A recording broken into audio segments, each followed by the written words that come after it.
Welcome back. Following AIADMK's success in the Pudukkottai by-elections, the Chief Minister convened a meeting with her ministers today. The meeting that went on for more than an hour apparently discussed why AIADMK did not win with the difference of 1 lakh votes, and wondering why DMDK had got more votes than expected.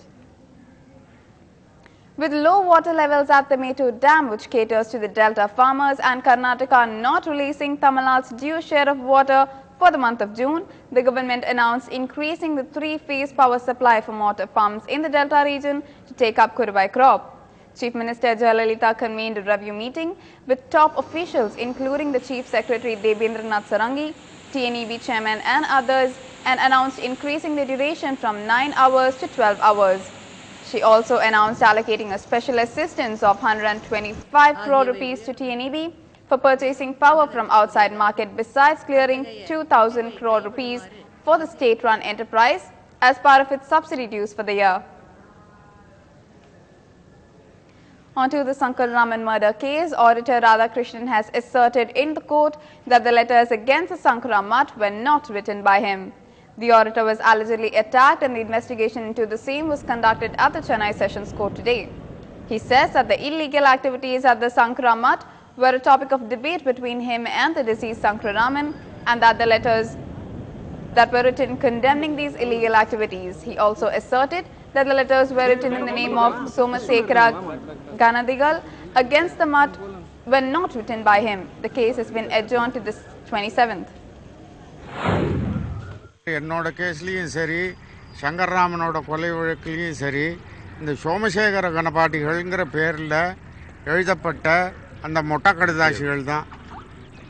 அவ நான் வெட்டப்பட்டதுக்கு காரணம் என்ன ஜெயேந்திரர் சோமசேகர கணபாடின்னு சந்தேகப்பட்டுன்னு வெட்டினார். அதுக்கப்புறம் நான் இல்லைன்னு தெரிஞ்சுட்டு சங்கர்ராமன் தான் சோமசேகர கணபாடின்னு தீர்மானம் பண்ணி அதுக்கு மேலே பல நடவடிக்கைகளை எடுத்து அந்த கேஸ் இப்போ புதுச்சேரியில் நடந்துட்டுருக்கு.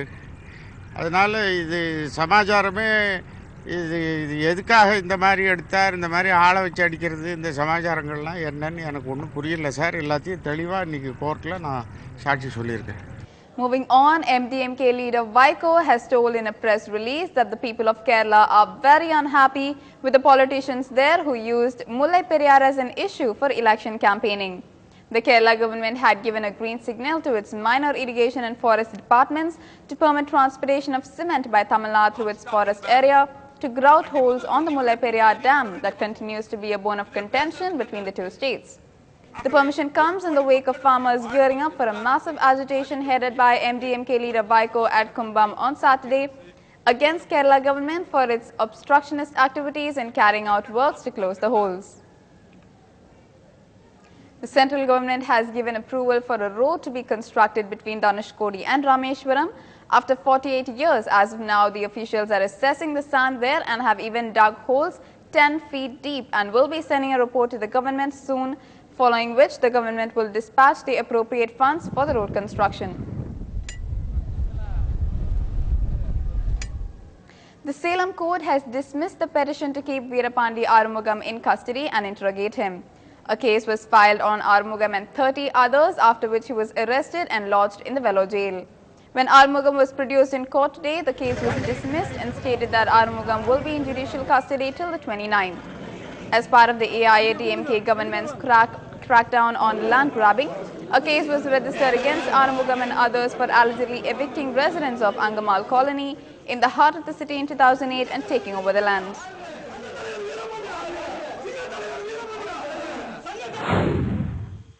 சட்ட கருத்துரைகள் சரியான முறையில் போலீசார் முன்வைக்கல. போலீஸ் காவல் கொடுப்பது சாதாரண விஷயம் கிடையாது. அது மனித உரிமை மீறல் சம்பந்தமானது. போலீஸ் ஒருத்தர் காவல் எடுத்து விசாரிக்கணும்னு சொன்னால் அதுக்கு உரிய காரணம் கொடுக்கணும். இவங்க கேட்கிற காரணங்கள்லாம் ரொம்ப வேடிக்கையான காரணங்கள். நீங்கள் இந்த டிவிபி கம்பெனிக்கு எவ்வளவு பணம் செலவழித்தீங்க, எங்கே வச்சு நீங்கள் இதுக்கு சைத்திட்டம் தீட்டினீங்க, இந்த மாதிரி காரணங்கள்லாம் காமிச்சிருக்கிறாங்க. அது கூட இருக்கிற ஏரியாலாம் இப்போ நீங்கள் எங்கே மறைச்சி வச்சிருக்கிறீங்க, இந்த மாதிரி காரணங்கள்லாம் ஏற்றுக்கொள்ள முடியாது என்பதை ஏற்கனவே உயர்நீதிமன்ற தீர்ப்புகள் நிறையா இருக்குது. அதனுடைய அடிப்படையில் நியாயமான முறையில் தள்ளுபடி செய்யப்பட்டுள்ளது. In another scene, a French diplomat posted in Bangalore has been booked on charges of raping his 3.5-year-old daughter. The case has been registered against a top official at the French consulate in Bangalore on a complaint from his wife. The French envoy's wife, who is an Indian citizen, said that she reported the case to the police with the help of a Bangalore-based NGO after her maid told her that her daughter was being sexually abused. The police so far have neither detained nor arrested the French official. There is one side is that the mother wants justice for her child. She wants protection for her child, and this she wants that her husband goes to the criminal system, and he's really, because she thinks it's very heinous what the child has been through, and she's feeling like she's very duped that she had so much trust and faith in him. And then the good part is that she's got a very good protective family environment around her. So our concern is not so much for the child's well-being because it's there. But what we were concerned is that she was saying that she has no financial security. She's a housewife, and all the income is coming in the joint account.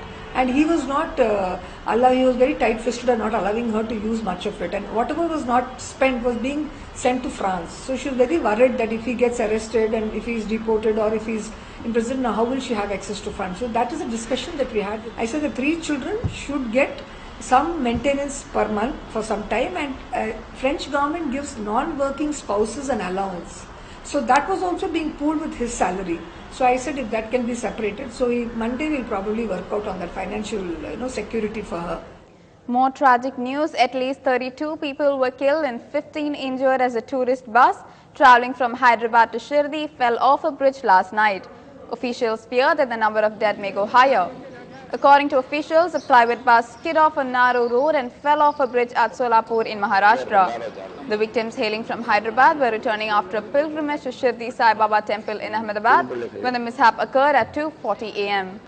Andhra Pradesh Chief Minister Kiran Kumar Reddy has expressed grief over the incident and has directed Chief Secretary Pankaj Trivedi to help those injured.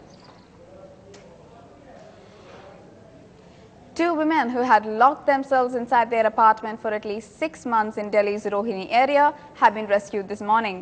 The police say that the 2 sisters, Mamta and Nirja, were undergoing some financial crisis and decided to lock themselves up. They were found immensely dehydrated and starving when an NGO found them, with Mamta weighing just 15 kilos. They have now been shifted to the Ambedkar Hospital.